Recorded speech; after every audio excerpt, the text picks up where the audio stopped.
So in this video I want to take you through some of the basics of how you would manipulate the figure in Blender. So in Make Human I've created this figure, and then I will open Blender and I will import the figure into Blender and use the different tools to move certain body parts. I have used the game engine rig, as this gives me better control over the fingers and also gives me access to the toes if I want to move them. So we'll just click on the screen to get rid of the splash screen. I'm going to highlight the camera and the light and press the delete to get rid of them. I'm going to press N on the keyboard. This will bring up the sidebar menu.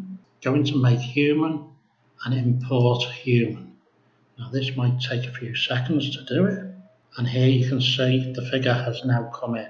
So with the rig highlighted, we first go into the running man and we go into Viewpoint Display, and in this drop down box we're going to click Stick. This just makes it easier to spot the bone structure. This figure I'm only going to manipulate a small amount of the hands just to fix where his hands have gone into his legs.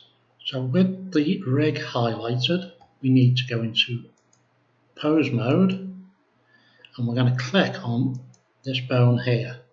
I'm going to use this bone to manipulate the hand. Next we need to click on this button here, which is the bone constraint properties. We drop down the menu and we're looking for inverse kinetics. And then what we need to do is change the chain length, and for this I'm going to change this to 4. Now if I scroll out, you'll see this now is taking the constraint from this bone all the way up to here. So when I want to move this, these bones will move with it. So the next thing I'm going to do is we've got either the move or rotate. Now in this case I'm going to try and use the move tool, and here you can see I've got different axes I can move it in.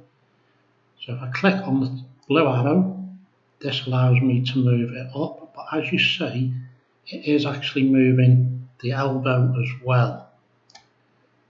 If I use the red axis, it's moving it in that direction. Or I can click in the middle and that gives me free movement in all directions. Now as I said, you could use the rotate. Now this will tend to only rotate the one bone.